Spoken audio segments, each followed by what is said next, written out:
د طالبانو مذاکراتي ټیم کې څه بدلونونه راغلي دي او امریکا او پاکستان په طالبانو د څه لپاره فشار راوړي. سلامونه درنو لیدونکو، هیله ده چې ویډیو تر اخره وګورئ. د طالبانو په مذاکراتي ټیم کې تغییرات راغلي دي او د عباس ستانکزي پر ځای د طالبانو قاضي او د ملا عمر او اختر محمد منصور باوري کس عبدالحکیم مشر ټاکل شوی. عباس ستانکزي مرستیال دی او د سهیل شاهین پر ځای نعیم وردګ ویان ټاکل شوی دی. د طالبانو له جریان څخه باخبره خبریال سمیع یوسفزی وایي چې په هند کې د عباس ستانکزي د درس پخوانۍ سابقه او له هندي استخباراتو سره د نوموړي پر اړیکو پاکستان او امریکا بې باوره شوی او وروستي تغییرات د پاکستان په فشار رامنځته شوي دي. دغه راز قطر بیا پر عباس ستانکزي ځکه انتقاد لري چې خپل کور او اولادونه له دوبۍ څخه دوحې ته نه بوځي. د عباس ستانکزي لور په دوبۍ کې په امریکایي پوهنتون کې درس لولي او دغه راز اولادونه یې دوبۍ کې کار روزګار لري. د دوبۍ او دوحې سیاسي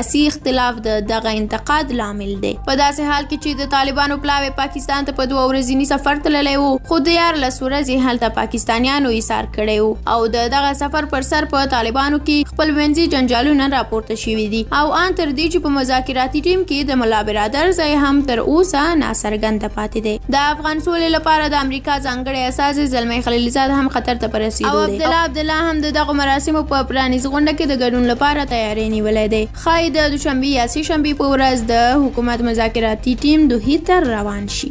درنو لیدونکو، له تاسو مننه چې ویډیو تر پایه ولیدله. که مو دا ویډیو خوښه شوي وي نو لایک یې کړئ حتما او زموږ یوټیوب چینل هم در سره سبسکرایب کړئ. که د امریکا او پاکستان په اړه کوم نظر لرئ او یا هم د طالبانو په اړه کوم نظر لرئ، زموږ سره کومنټ کې شریکولی شئ. تر بلې ویډیو الله مو مل شه. ښه وخت ولرئ.